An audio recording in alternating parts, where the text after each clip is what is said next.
Episode 6, The Guardian of the Vine. On a warm September evening, as the sky above the hills of Erdevik turned raspberry red, Archie stood in front of the barrel.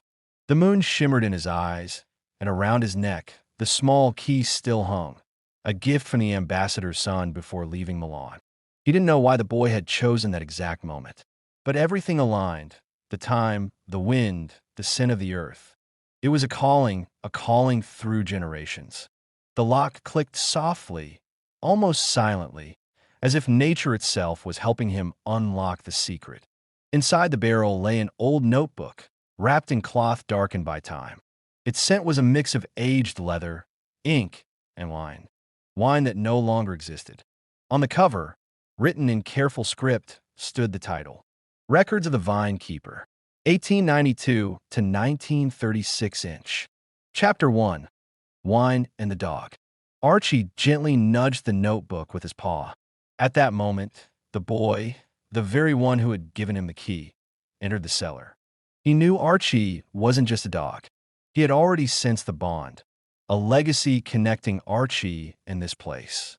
They sat together, right on an old sack filled with grape seeds, and began to read by flashlight. The first page was yellowed, but the words were still alive. This morning, I saw the dog running through the vines again. He's the third in the past 20 years. They say that in every era, one appears.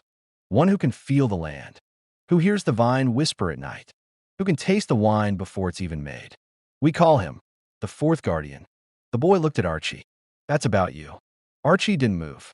He only slightly raised his head and closed his eyes, as if he knew, as if he remembered. Chapter 2. The Legend of the Vine. The following pages told the story of the vineyard. How, in the early 20th century, a master from France, Émile Duval, came to Erdevik.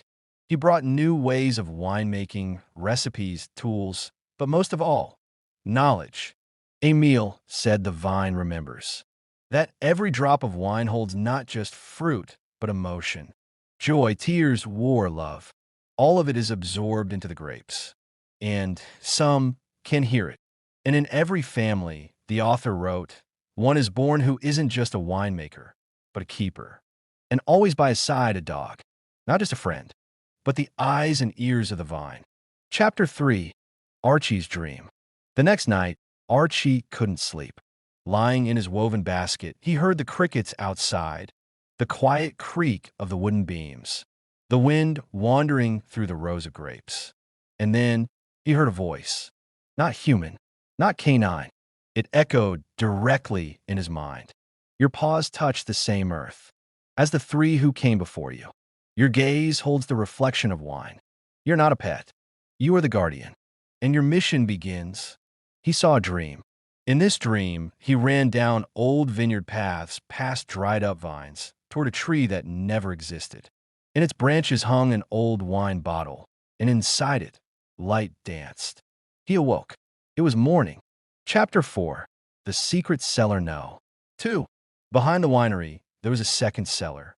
Old, locked.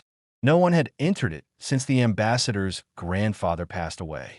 Rumors said it held unfinished barrels, but the notebook mentioned the place. Cellar number 2 was not built for wine. It contains what must not be spoken aloud. It holds the first map of the vine, and it holds the prophecy. Only the guardian can open it. Archie understood, had to go there. So did the boy.